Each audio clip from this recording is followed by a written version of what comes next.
Halo semua, welcome to Teens Online Service. Kami harap kalian tidak merasa canggung dengan cara kita mengangkat tangan, melompat, menyanyi, atau mendengarkan bahasa-bahasa yang mungkin asing bagi teman-teman. Karena kami percaya bahwa lagu dapat membangkitkan iman kita. Dan itu merupakan ekspresi kita mengasihi Tuhan. Alpha Omega Church adalah tempat orang yang tidak sempurna. Jadi kalau kalian punya teman yang tidak sempurna, bisa diajak untuk bersama-sama untuk ibadah di tempat ini. Di Alpha Omega Church, kita berusaha membangun suasana yang antusias dan semarak. Jadi kita sangat mengajak teman-teman untuk berpartisipasi dan responsif dalam ibadah ini. Feel free untuk ikut bertepuk tangan, mengangkat tangan, bahkan bilang yes, wow, atau amin ketika nanti pembicara menyampaikan sesuatu positif dan memberkati teman-teman. Untuk yang mengikuti ibadah secara online, kalian bisa mengetik respon yang positif dan membangun di kolom komentar. Jangan lupa untuk tetap mematuhi protokol kesehatan, pastikan masker tetap digunakan, dan kita bisa menyapa satu dengan yang lain dengan ramah, senyum, atau melambaikan tangan tanpa bersentuhan fisik. Berikut ada beberapa informasi yang akan aku sampaikan. Ibadah raya hari Minggu 2 kali ibadah jam 8 dan jam 10. Jangan lupa untuk mendaftar link yang sudah dibagi terlebih dahulu. Info link ibadah bisa kontak PKS masing-masing. Ibadah online juga akan tayang dan bisa diakses setiap minggunya mulai jam 8 pagi. Teens Online Service juga bisa diakses di YouTube Alpha Omega Church hari Minggu jam 7 pagi. Jangan lupa untuk subscribe, like, komen, dan share link ke teman-teman lainnya supaya kita bisa diberkati bersama-sama. Jangan lupa setiap hari Kamis jam 8 malam Alpha Omega Church mengadakan Worship and Word, di mana kita bisa menyembah bersama dan teman-teman juga bisa didoakan secara personal. Mari join via IG Live, Sound of Praise Official, dan YouTube Live Alpha Omega Church. Ajak saudara dan kawan-kawan kita untuk join bersama. Buat teman-teman yang rindu untuk memberikan persembahan secara online, teman-teman bisa memberikan ke rekening yang ada di bawah ini. Itu saja informasi yang dapat aku sampaikan. Enjoy the rest of the service. God bless you.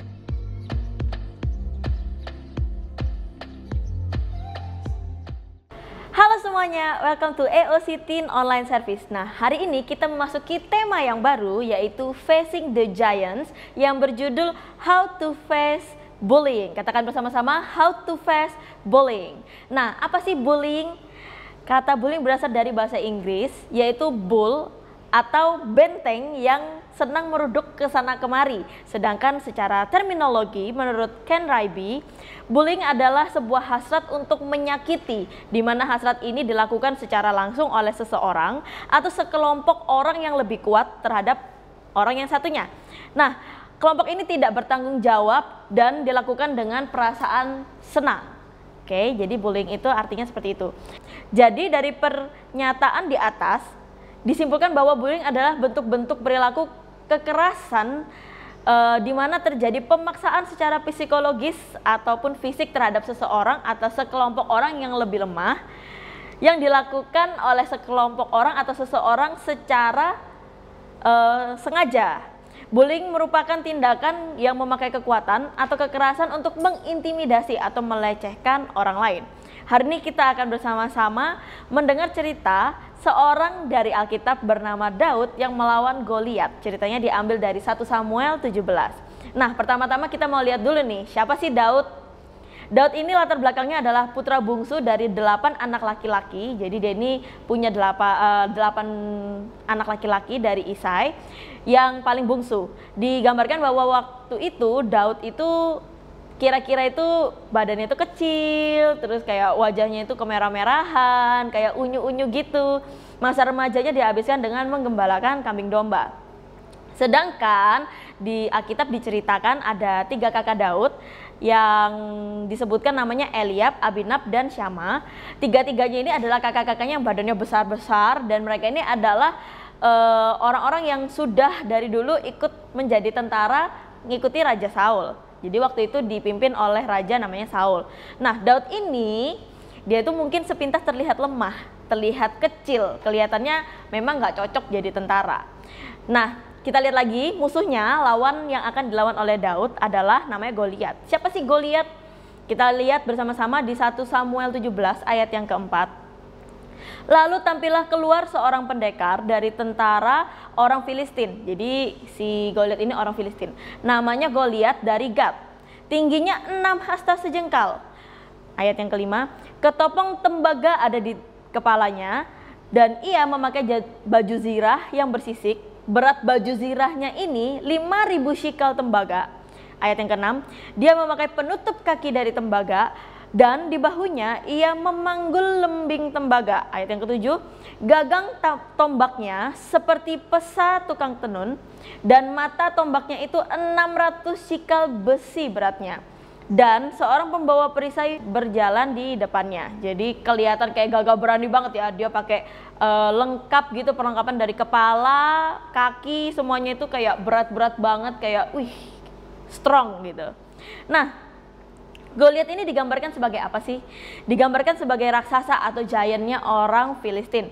Besar, tinggi, kelihatannya itu susah sekali dilawan.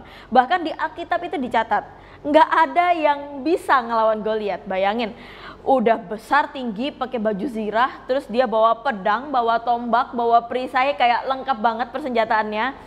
Terus nggak ada celah gitu, kelihatannya kayak nggak bisa nyerang nih aku nih, nggak ada celah untuk menyerang. Karena dia besar dan juga kuat.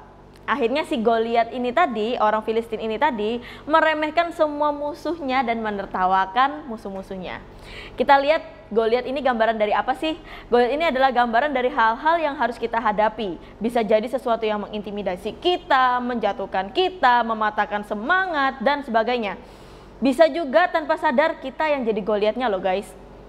Sadar atau enggak, bisa aja kita membuli seseorang, merendahkan atau menjatuhkan seseorang. Kita kiranya bercanda, padahal hal tersebut menyakiti perasaan seseorang. Apa sih yang Alkitab katakan untuk orang-orang yang membuli? Apa sih yang Alkitab katakan? Di 1 Yohanes 4 ayat yang ke-20, kita baca bersama-sama. Jikalau seorang berkata, aku mengasihi Allah, tetapi ia membenci saudaranya, maka ia adalah apa? Pendusta. Katakan bersama-sama, pendusta. Karena barang siapa tidak mengasihi saudaranya yang dilihatnya, tidak mungkin mengasihi Allah yang tidak dilihatnya. Nah, kalau kamu membenci saudaramu, artinya kamu tidak mengasihi Tuhan. Kita lihat lagi 1 Yohanes 3 ayat yang ke-15. Setiap orang yang membenci saudaranya adalah seorang pembunuh manusia. Kata bersama-sama, seorang apa? Pembunuh manusia. Dan kamu tahu bahwa tidak ada seorang pembunuh yang tetap memiliki hidup yang kekal di dalam dirinya. Wow, dikatakan tidak ada seorang pembunuh yang tetap memiliki hidup kekal. Serem banget ya. Membenci orang disamakan dengan membunuh loh. Tapi kan aku nggak membenci, tapi kan I'm just making joke. Aku kan cuman bercanda aja sama dia. Tapi kalau kamu bercanda, perhatikan semuanya, kalau kamu bercanda, tapi dia tidak tertawa, orang yang kamu bercanda ini itu tidak tertawa, itu namanya bukan jokes. Kalau kamu bercanda, dan teman kamu itu juga ikut tertawa, ya memang itu berarti bercanda, it's jokes. Tapi kalau kamu bercanda, dan waktu kamu bercanda dia tidak tertawa, bahkan dia marah, dia tersinggung, itu artinya kamu harus minta maaf. Kita nggak pernah tahu area apa di dalam hidupnya yang sensitif. Bullying dapat diartikan sebagai penghakiman, seperti kamu sedang menghakimi seseorang. Sedangkan di dalam Roma 14 ayat yang ke-3 sampai 5 dikatakan bahwa siapa yang makan, janganlah menghina orang yang tidak makan. Dan siapa yang tidak makan, juga janganlah menghakimi orang yang makan, sebab Allah telah menerima semua orang itu. So, stop bullying. Matius 5 ayat yang ke-44 kita lihat. Tetapi aku berkata kepadamu, kasihilah musuhmu dan berdoalah bagi mereka yang menganiaya kamu. Ayat yang ke-45. Karena dengan demikianlah kamu menjadi anak-anak Bapamu yang di surga, yang menerbitkan matahari bagi orang yang jahat dan yang baik, dan menurunkan hujan bagi orang yang benar dan yang tidak benar. So, kita perlu mengasihi semua saudara-saudara kita, mengasihi semua orang. Ketika kita bercanda, kita perlu pikirkan apakah bercandain itu menunjukkan kasih atau tidak, melukai hati seseorang atau tidak. Kita perlu balik lagi ke cerita Daud. Daud yang sedang mengantarkan makanan kakak-kakaknya. Jadi waktu itu Daud, karena dia tidak ikut berperang, dia menggembalakan domba, dia akhirnya disuruh sama papanya untuk nganterin makan-makan ke kakak-kakaknya yang ada di medan perang. Nah, dia mendengar bahwa Goliat itu membuli bangsa Israel. Mendengar hal tersebut, Daud akhirnya nggak seneng kan, kayak aduh kenapa sih kok si Goliat sampai berani-beraninya kok membuli orang-orang Israel. Akhirnya dia tanyakan sama semua orang-orang Israel di sana, kok nggak ada sih yang membela orang Israel, kok nggak ada sih yang bela Israel, tanya dia di semua orang yang ada di situ. Nah, waktu dia tanya sama orang-orang yang ada di sana, ternyata kakaknya nggak sengaja dengar nih. Waktu kakaknya dengar, kakaknya marah. 1 Samuel 17 ayat yang ke-28. Ketika Eliab, kakaknya yang tertua, mendengar perkataan Daud kepada orang-orang itu, bangkitlah amarah Eliab kepada Daud sambil berkata, "Mengapa engkau datang? Dan pada siapakah kau tinggalkan kambing domba yang 2-3 ekor itu di padang gurun? Aku kenal sifat pemberanimu dan kejahatan hatimu. Engkau datang kemari dengan maksud melihat pertempuran." Jadi di sini kita lihat ya, maksudnya Daud ini baik. Dia punya hati untuk membela Israel, tapi sama kakaknya itu kayak malah dimarahin gitu. Kita lihat terkadang orang yang membuli kita, orang yang menyakiti hati kita, yang meremehkan kita, bisa jadi orang-orang terdekat kita, bahkan saudara kita sekalipun tanpa sadar dia bisa jadi orang yang membuli kita, orang yang meremehkan kita. So, what can I do to face the bullying? Bagaimana, apa yang harus kita lakukan untuk menghadapi bully? Yang pertama, ketahuilah identitas kita. Katakan bersama-sama, ketahuilah identitas kita. Kita perlu tahu siapa kita. Identitas kita adalah anak Tuhan yang dikasihi dengan penuh anugerah. Katakan bersama-sama, anak Tuhan yang dikasihi dan penuh anugerah. Ketika kita tahu bahwa kita dikasihi dan penuh dengan anugerah, maka ketika ada orang yang mengintimidasi kita, mau menjatuhkan kita, kita tahu bahwa kita berjalan bersama Tuhan. Kita anak-anaknya Tuhan yang dikasihi oleh Tuhan. Katakan bersama-sama, kita anak-anak Tuhan yang dikasihi oleh Tuhan. Yesaya 41 ayat yang ke-10. Janganlah takut sebab aku menyertai engkau. Janganlah bimbang sebab aku ini Allahmu. Aku akan meneguhkan, bahkan akan menolong engkau. Aku akan memegang engkau dengan tangan kananku yang membawa kemenangan. Amin. Nah, yang kedua yang perlu kita lakukan adalah kita harus punya iman. Katakan bersama-sama, punya iman. Daud diceritakan adalah orang yang beriman. Dia tahu identitasnya. Dia tahu Tuhan akan berperang bersama dia. Dan kita lihat di 1 Samuel 17 ayat yang ke-26, lalu berkatalah Daud kepada orang-orang yang berdiri di dekatnya, apakah yang akan dilakukan kepada orang yang mengalahkan orang Filistin itu, kata Daud kan, dan menghindarkan cemooh dari Israel. Siapakah orang Filistin yang tidak bersurat ini, sampai dia berani mencemooh barisan daripada Allah yang hidup. So, Daud tahu persis kalau bangsa Israel berjalan bersama Tuhan yang hidup. Again, dia dibully kan akhirnya sama si Goliat. Dia diremehkan lagi sama si Goliat kan. Kita lihat di 1 Samuel 17 ayat yang ke-43. Orang Filistin itu berkata kepada Daud, "Anjingkah aku? Maka engkau mendatangi aku dengan tongkat." Lalu demi para allahnya orang Filistin itu mengutuki Daud.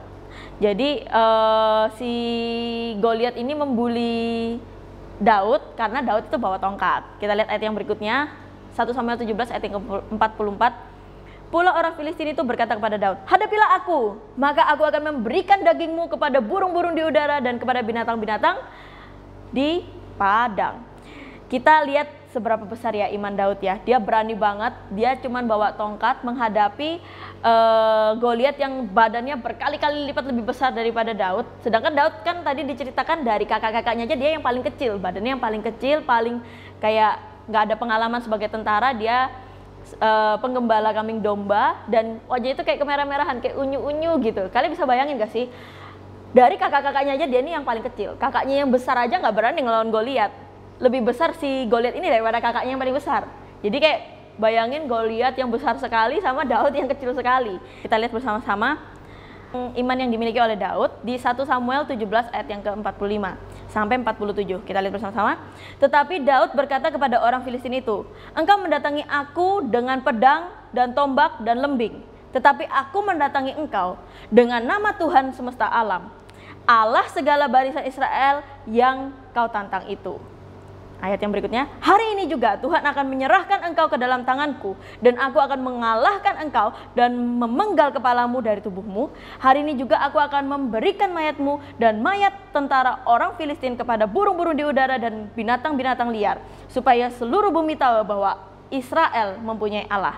Kita lihat ayat yang berikutnya, dan supaya segenap jemaat ini tahu bahwa Tuhan menyelamatkan bukan dengan pedang dan bukan dengan lembing, sebab di tangan Tuhanlah pertempuran dan Ia pun menyerahkan kamu ke dalam tangan kami. Wow, keren banget gak sih?